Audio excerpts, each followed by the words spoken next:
relationship to God through Christ. We can think of ourselves as children of God through the blood of Christ. Or we can think of ourselves as children of God through adoption, through the action of Christ loving us so much that He adopted us to be in relationship. But folks, there are serious implications for us having been loved into existence, for our having been created as a family. Indeed, Christ loved us into existence, and His intention through that is for us to extend to one another, extend to every person that we encounter that same kind of love. His intention is that we attend to one another with the greatest gentleness and the greatest amount of care. His intention is that we never fall carelessly into negative conversation about one another, or that we treat one another with disrespect. But rather, His intention is that we show each other loving care and concern. As we read about life in the early church, we're told that that is specifically one of the things that so set Christians apart from other people in the world. So if folks were looking into the lives of people who became followers of Jesus, they often were so set apart in the ways that they loved and cared for one another that it was as if they were marked with a visible mark so that others could see. And it is said by Tertullian, who lived in the latter half of the 2nd century and into the 3rd century, see how they love one another was one of the things often said about Christians in the world. And folks, we as modern day Christians would do well to rediscover that, would we not? Do you think it's always said about us, see how they love one another?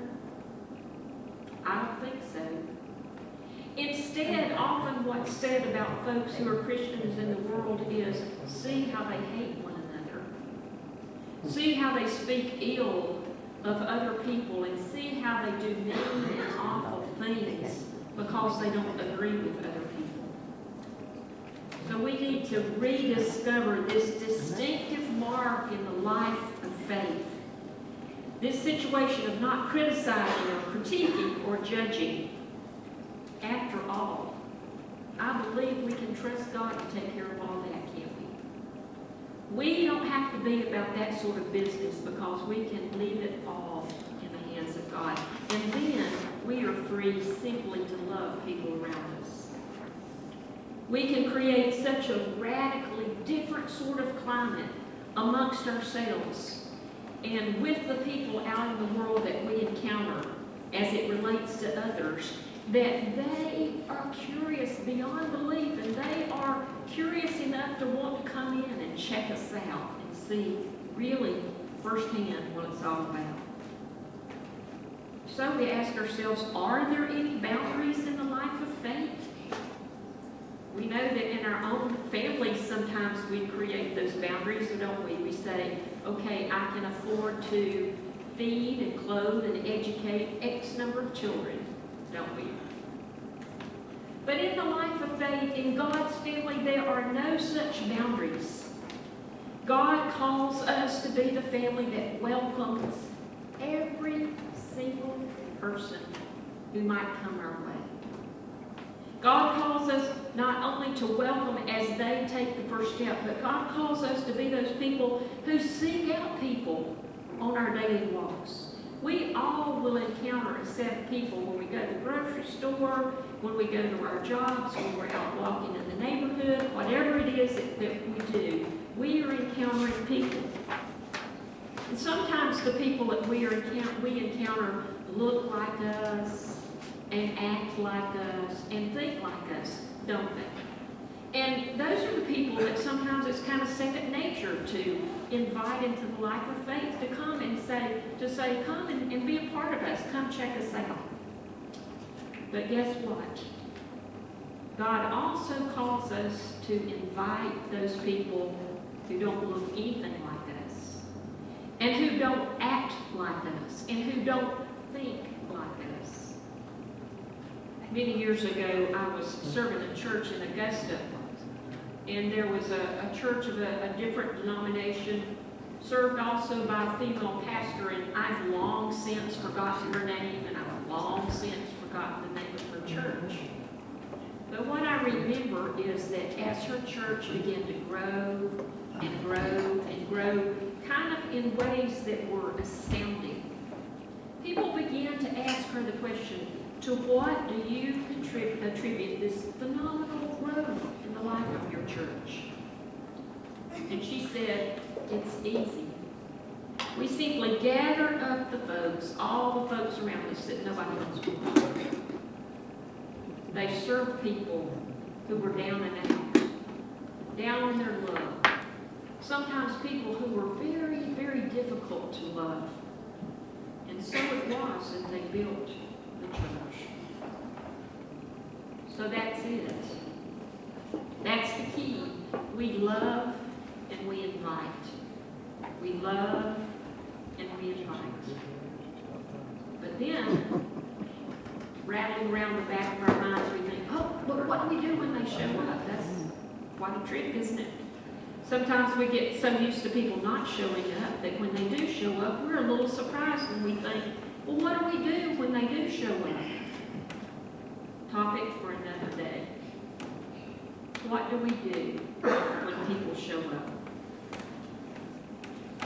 But for today, I want you to take your mind back to this story. For today, I want you to position yourself in that group gathered around Jesus. And I want you to hear this interaction once again. How a person, a messenger, comes running to Jesus and says, hey, Jesus, your mom is here.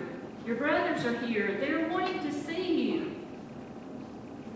And if you're anything like me, you can just imagine that Jesus, on the one hand, has his mind spinning and his heart spinning. He's eager to run and see his mother he hasn't seen maybe for some time, and he's eager to go and talk with his brothers and catch up with all the things that's happened since he's seen them last.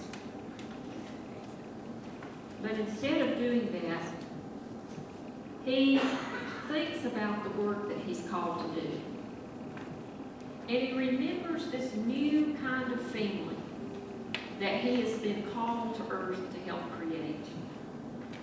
And so instead of doing what would sort of be his natural, his gut response to do, which is stop everything, at the drop of a hat, run to check on his mother and his brothers, he looks out in the crowd. And there we are. And he says, see, here are my mother, my sisters, and my brother. Thanks be to God this day for this amazing love that includes each one of us, that has loved us into existence as a church. And thanks be to God for his calling of each one of us to go out into the world and to love others into finding their place right here in the family.